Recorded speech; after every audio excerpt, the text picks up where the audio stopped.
It's Monday, October 16th, 2017, World Food Day, and this is your Barbados Today afternoon update. Thanks for joining us. I'm Ryan Jilt. We start with news that all is still not well in the ranks of the Barbados Fire Service. Informed sources are dismissing earlier reports that the matter has been settled. Sources told Barbados Today that talks on Saturday involving Attorney General and Minister of Home Affairs Adriel Brathwaite, the Chief Fire Officer Errol Maynard, and representatives from the Fire Service Association did manage to settle one contentious issue. The officials agreed that officers who recently returned from active duty in Dominica and were immediately rostered to work will now be given time off. However, the sources said the meeting later ended abruptly and there was no resolution on issues relating to supersession and allegations of abuse of power. Efforts by Barbados Today to reach Chief Fire Officer Errol Maynard and the head of the Fire Service Association, Corey Bridgman, for comment were unsuccessful.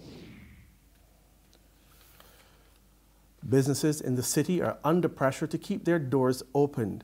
And according to City MP Jeffrey Bostick of the opposition Barbados Labour Party, it's all because of the National Social Responsibility Levy. He's told Barbados Today the tax, which was raised from 2% to 10% in July, led to the closure of one popular establishment, and he fears more businesses will follow suit.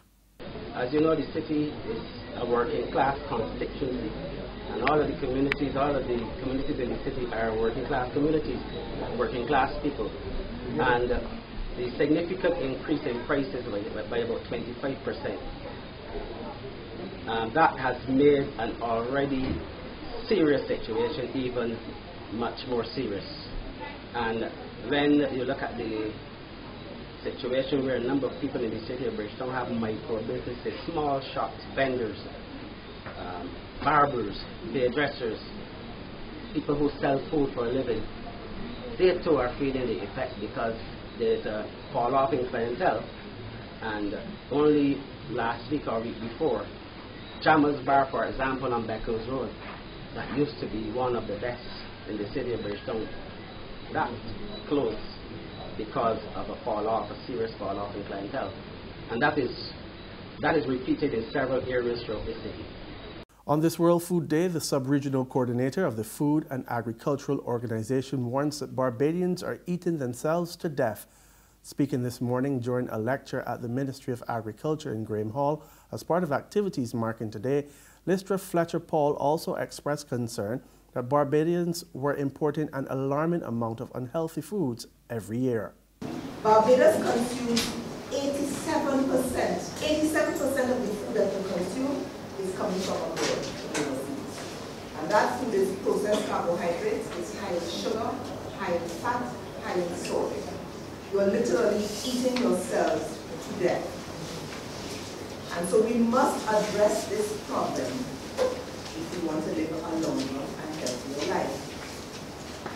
Importing this amount of food is also contributing to a very high food import bill. Barbados imports over $300 million a year in food. In other news, 30 students drawn from across the island's 6 foreign schools, the Barbados Community College and the University of the West Indies at Cave Hill will get hands-on experience in the world of work. It's all thanks to this year's Classroom to Boardroom initiative put on by the Entrepreneurship Foundation, the Entrepreneurs in Action and the Rotary Club of Barbados South. Last year we had a really exceptional group of full spectrum. And we've run the program with 14,000 students, a bit more than that now. We have never had any company take forward their ideas and launch the product. Harris Paints launched the full spectrum product, a colour pen set. A number of the students have worked for Harris Paints post the program, and they've set the bar.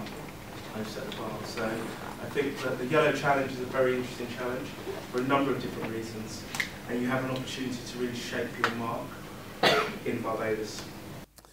In sports, captain of the West Indies women's team, Stephanie Taylor, produced another telling all-round performance as the home girls pulled off a comfortable 40-run win in the final one-day international against Sri Lanka women.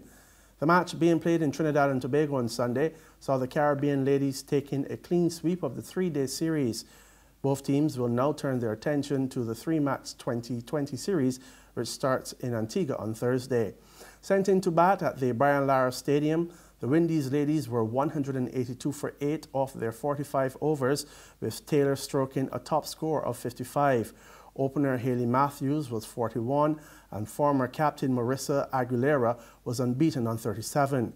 Off-spinner Shashiskala Sherawardine was the best bowler with 3 for 26, while the left-arm spinner Enoka Ranarira supported with 2 for 24. There's regional and international news after this short break.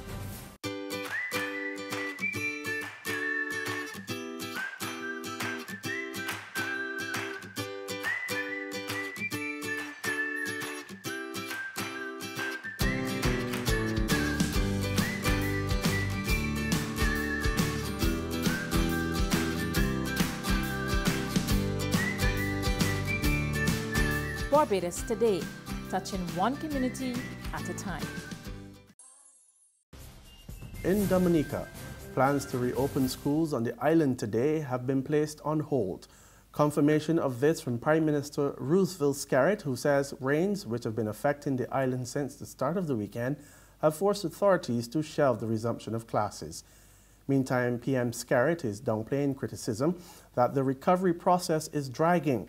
He's insisted that that was not the case and made it clear that the Dominicans need to have all hands on deck, not only the government. The state now is largely responsible for the cleanup of every community in Dominica. And we are paying for this.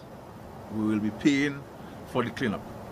But I believe that the community groups, the various social groups, from scouts to guides to the other social groups, you know, the churches. Can you imagine if all of the churches in Dominica were to encourage their membership to go and help cover temporarily the roofs of the senior citizens in each of the villages? What would happen overnight?